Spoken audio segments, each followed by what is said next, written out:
This is the Paltalk News Network. The views expressed are solely those of the speaker and not necessarily those of Paltalk.com, AVM Software, or its advertisers.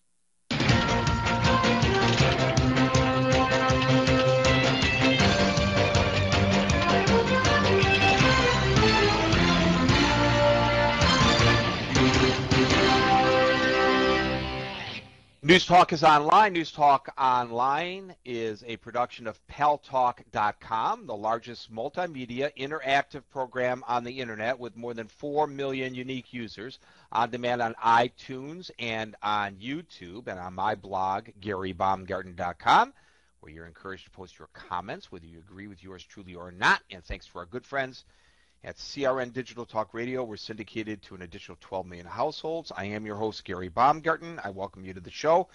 If you perused the Paltalk News Network site, paltalknewsnetwork.com, at all today, you would have seen that there are a bunch of very important stories that you need to know about to be an informed citizen of the world.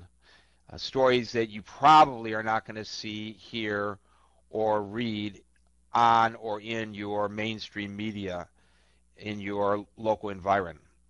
Anybody here hear about the Iranian doctor, for example, who died today? Anybody?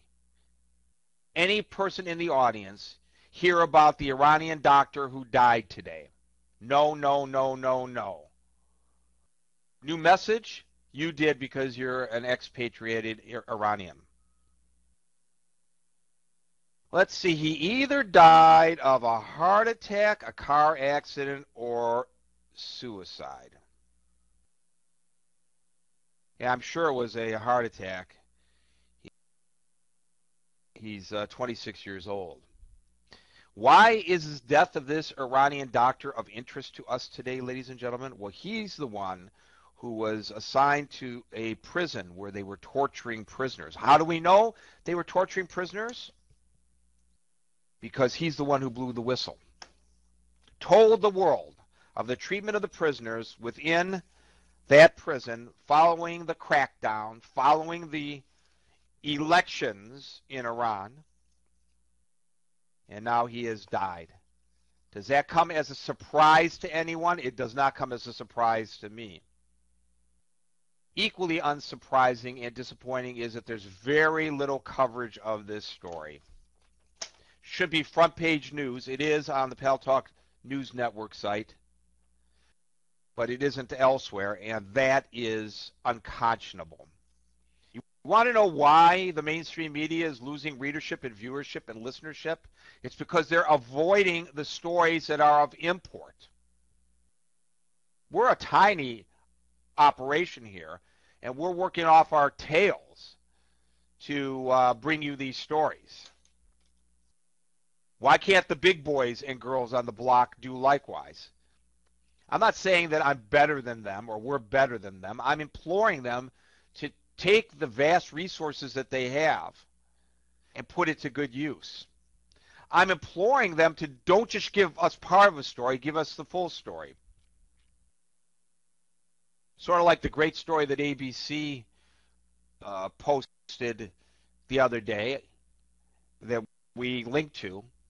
It said that the reporting on the stimulus package at recovery.gov was less than accurate because in Arizona they were talking about programs that occurred in a congressional district that didn't exist. You know where I got that story straightened out, the rest of that story, the information for the rest of that story, ladies and gentlemen? Are you ready for this? The Daily Show with Jon Stewart on Comedy Central. I'm not kidding. Jon Stewart had on the Daily Show as his guest Vice President Biden, and so he held Biden's feet to the fire and asked him about it, and Biden responded and explained why that was happening. But ABC, when they reported it initially, did not. Eric Holder today testified before Congress. The Senate Judiciary Committee wanted to know why, Mr. Attorney General, you're taking those 5 Guantanamo Bay detainees and moving them from a military tribunal to a federal district court here in New York City. The headline, quote, "I knew this decision would be controversial." Do you think? Do you think that it might be just a little bit controversial? He did say that the decision was not made easy. He called the 9/11 attacks both an act of war and a violation of federal criminal law. So it could have gone either way. You know how they weigh the scales of justice? And he thought that they'd have the greatest opportunity to present the strongest case in the best form, being the federal courts. He said that he thoroughly studied the facts and consulted with Secretary of Defense Robert Gates. Oh my God, I misspelled Gates' name. That's a typographical error. I swear to God, ladies and gentlemen, I know how to spell Gates. I'll have to correct that after the show. Just noticed it now.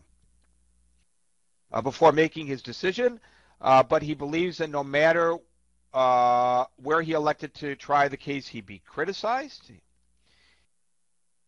That if he had done it in a military tribunal, some people would have criticized him for that. Perhaps so. Probably his strongest argument. There are more than 300 convicted international and domestic terrorists currently in federal custody, including those convicted in the 1993 bombing of the World Trade Center. Our courts have a long history of handling these cases, he said, and no district has a longer history than the Southern District of New York in Manhattan. He's not concerned about national security issues. He says the federal law has provisions that allow for the protection of classified material during the trial. And he said, hey, Khalid Sheikh Mohammed already used the military tribunal as a bully pulpit for jumping up and down and crying like a little baby, and nobody paid him any attention then. Nobody will pay him any attention now if that happens in federal district court. Now, 2 sidebars to the story. Interviewed in China, President Obama said that Khalid Sheikh Mohammed will be convicted.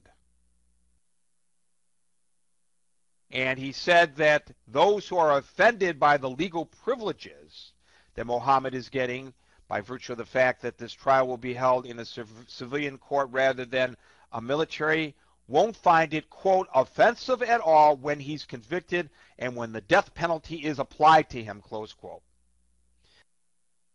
I'm certain the defense wasn't paying attention to those words, Mr. President, and won't claim that the President of the United States tainted any potential jury with those comments. President Obama today also, in an interview in China, admitted that Guantanamo won't be closed by the January deadline. Well, duh, it's already the end